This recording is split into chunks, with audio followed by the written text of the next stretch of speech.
प्रिय मित्रों, नमस्कार।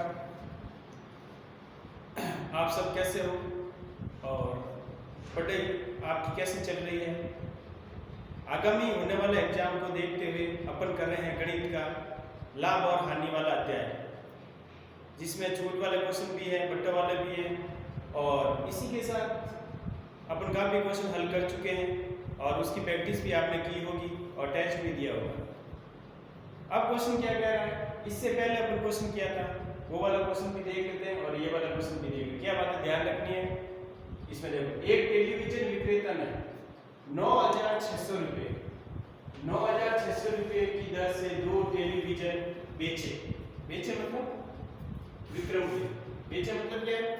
विक्रय मूल्य समान है दो वस्तुओं, उनमें से एक टेलीविजन पर 20% की क्या हुआ लाभ, एक टेलीविजन पर 20% का लाभ और दूसरे टेलीविजन पर 20% की हानि हुई।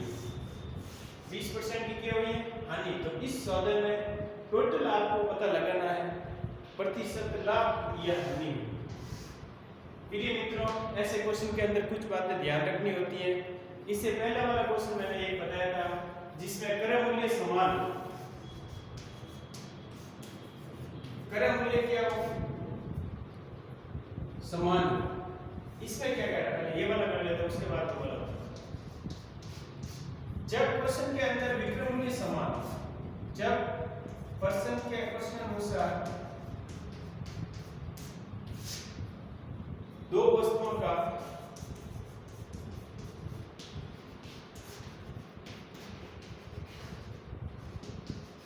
विक्रय मूल्य क्या है? विक्रय मूल्य समान है। विक्रय मूल्य क्या है? समान हो तो, विक्रय मूल्य समान हो तो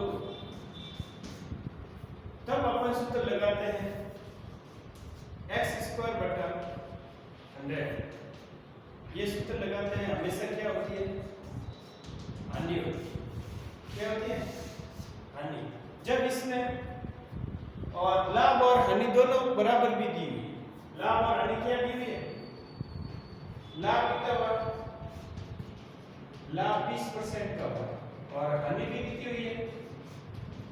20% की। ये कंडीशन हो तब ये वाला फॉर्मूला अपन अप्लाई करते हैं और ये लगाते हैं फॉर्मूला। ठीक है ना? अब क्वेश्चन को एक बार और वापस पढ़ लीजिए। एक टेलीविजन विक्रेता ने 9,600 क्या है? विक्रय मूल्य। 9,600 क्या है? विक्रय मूल्य है और उनमें से एक टेलीविजन पर 20% का लाभ हुआ है, दूसरे टेलीविजन पर 20% की हानि हुई है। तो इस सौदे के अंदर टोटल आपको पता लगाना है कितने प्रतिशत लाभ या हानि हुई है।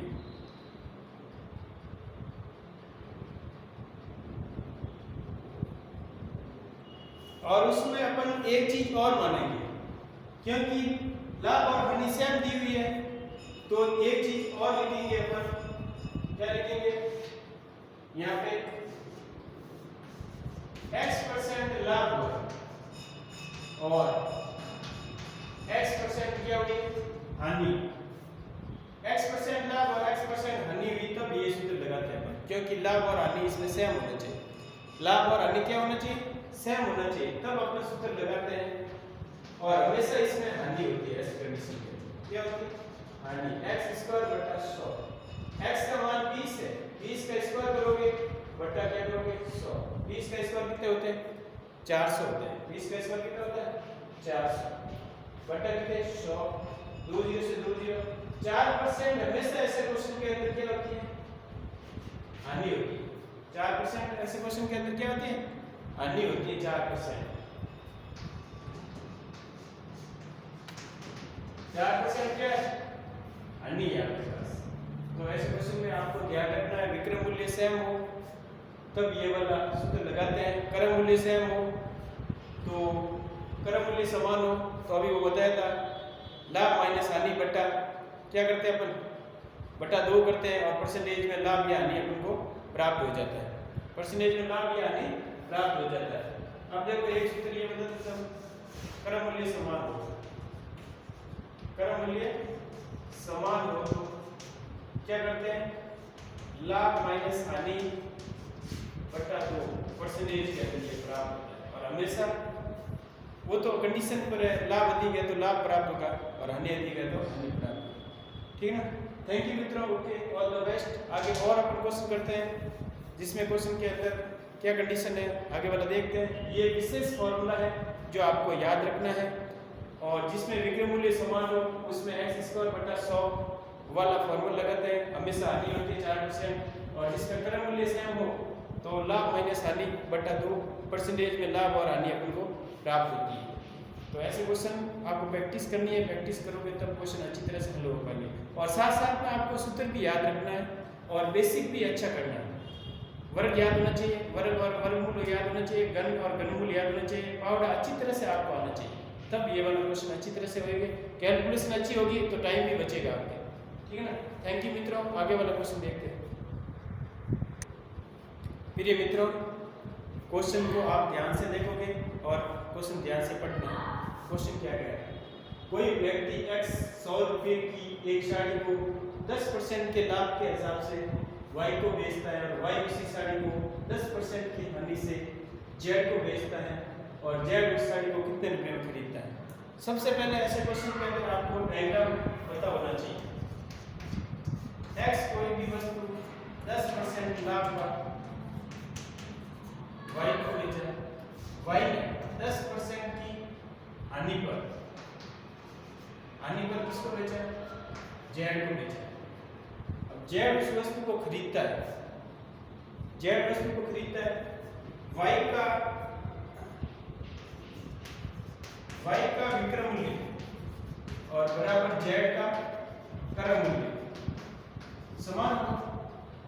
z का क्रय मूल्य और y का विक्रय मूल्य बराबर समान हो। ठीक है ना। तो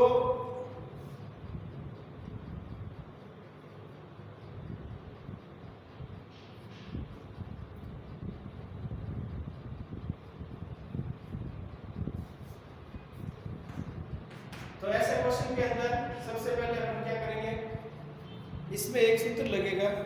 माना कि 100 रुपये में उसने साड़ी खरीदी, माना कि क्रय मूल्य कितना है 100 रुपये।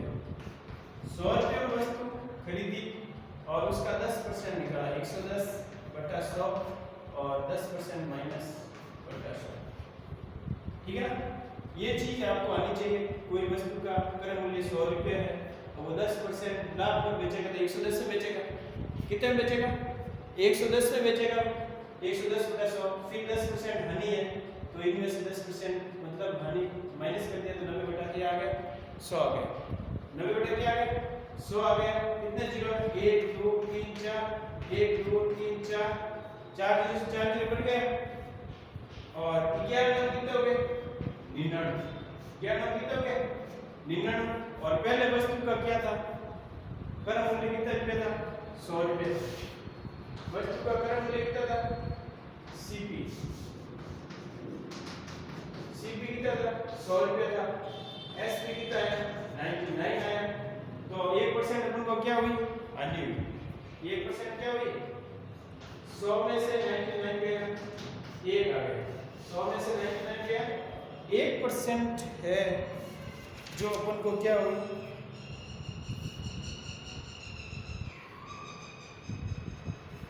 99 रुपये क्या है, जो 99 रुपया है यहाँ पे 99 रुपया ये विक्रय मूल्य है। और जेड का क्या है, जेड का क्रय मूल्य 99 रुपया और वाई का क्या है, विक्रय मूल्य। वाई का विक्रय मूल्य कितना हो गया, 99। तो वाई के लिए 1 रुपये क्या हो गई, हानि। ये किसके लिए, वाई के लिए 1 रुपये क्या हो गई, हानि हो। क्योंकि वाई ने तो 100 रुपये में खरीदा था। वाई ने कितना में खरीदा था, देखो माना की वस्तु पहले कितना थी, 100 रुपये की थी। एक्स ने 10% लाभ से वाई को बेची, मतलब 110 में बेची है, 10% लाभ उसने कमा लिया। फिर वाई ने 110 में वो बेची है। तो ये चीज आप ध्यान रखें, वो पूछा ओनली जेड का क्रय मूल्य और वाई का विक्रय मूल्य है जो 99 रुपये। बचाते हैं तो 1% हानि हो जाएगी, ये भी ध्यान रखें, ठीक है ना। और एक बार क्वेश्चन को वापस देख लीजिए, क्वेश्चन क्या कह रहा है। क्वेश्चन, कोई व्यक्ति x 100 रुपये की एक साड़ी को 10% के लाभ से y को बेचता है और y उसी साड़ी को 10% की हानि से z को बेचता है, तो z उस साड़ी को कितने रुपए में खरीदता है? 99 रुपये में। कितना में खरीदता है? 99 रुपये आ गए मेरे पास। माना कि x 10% लाभ से y को बेचता है, y 10% की हानि को z से बेचता है, z को बेचता है। तो ऐसे क्वेश्चन के अंदर y का विक्रय मूल्य z के विक्रय मूल्य के बराबर है, बराबर 100, 100 को 110 बटा 100, 90 बटा 100, 99 बटा कितने हो गए? 100। तो 99 रुपया है जो y का विक्रय मूल्य आ गया, और z का क्या आ गया? क्रय मूल्य प्राप्त हो गया। z का क्या प्राप्त हो गया? क्रय मूल्य। ऐसे क्वेश्चन के अंदर थोड़ा आपको ध्यान रखना है, क्वेश्चन के अंदर क्या पूछ रहा है। यदि वो पूछता x ने कितने परसेंट लाभ पर बेचा, 10% लाभ पर y को बेचा, y को वो वस्तु 110 रुपये में प्राप्त हुई, और 110 रुपया का उसने 10% हानि पर आगे बेचा। इसका 10% कितना? 99 हो गया, 11 हो गया, 10% 11, 99 रुपया आ गया। तो y ने 99 में आगे बेचा है, तो वो 10% उसको हानि पर बेचा है, और z का ये क्या आ गया? क्रय मूल्य प्राप्त हो गया। z का क्या प्राप्त हो गया? यदि x का पूछे, x के बाद ये, तो 99 रुपया, पहले 100 रुपया था, 99 रुपये 1 रुपये क्या हो गया? हानि हो गई। वैसे इसमें आप ये चीज करने की जरूरत नहीं है, आपको ये करना है और यहाँ पर ये करना है, ठीक है ना, क्योंकि इसमें 3 वस्तु, 3 आदमी x y z, तो ये आपको करने की जरूरत नहीं है। थैंक यू मित्रों, ओके, ऑल द बेस्ट। आगे और अपन क्वेश्चन करेंगे, और आपको क्वेश्चन की प्रैक्टिस करनी है, ज़्यादा से ज़्यादा क्वेश्चन प्रैक्टिस करोगे तब आपको बहुत हेल्प मिलेगी। और प्रिय मित्रों, अपन काफ़ी चैप्टर कर चुके हैं। सबसे पहले अपन अनुपात और समानुपात भी किया था, प्रतिशत वाला टॉपिक किया था, और उसके बाद लाभ हानि वाला किया था, चक्रवृद्धि ब्याज, साधारण ब्याज वाला भी टॉपिक किया था। तो 4-5 टॉपिक अपन काफ़ी हल कर चुके। यदि कोई भी विद्यार्थी फर्स्ट बार इस वीडियो को देख रहा है तो वो सब कंटिन्यू क्लास से आप देखें, उसके बाद आपको समझ आएगा। और थोड़ा आपसे मैं कहना चाहता हूँ कि बेसिक आपको अच्छा होना चाहिए। यदि आप कोई भी exam, first grade, second grade, third grade, fourth grade, patwari, ग्राम सेवक, कोई भी एग्जाम देना चाहते हैं तो मैथ्स के लिए आपको प्रैक्टिस होना बहुत जरूरी है। मैथ्स की प्रैक्टिस बहुत इंपॉर्टेंट है। फोर्थ गेट के अंदर भी मैथ्स के काफ़ी क्वेश्चन आ रहे हैं, पटवारी के अंदर मैथ्स बहुत अच्छी होगी, और मैथ्स के लिए ही इम्पोर्टेंट है, ठीक है ना। मैथ्स अच्छी है तो पटवारी आपके अच्छी तरह से हो जाएंगे, तो इसलिए आप मैथ्स की प्रैक्टिस अच्छी तरह से करें। बेसिक भी अच्छा है, और बेसिक के लिए आपको मैंने बता दिया क्या चीज़ें याद करनी है, ठीक है ना। उसके लिए गुणा भाग, टेबल स्क्वायर, क्यूब वगैरह ये सब चीज़ें याद करें। थैंक यू मित्रों, okay, all the best, thank you, जय जय।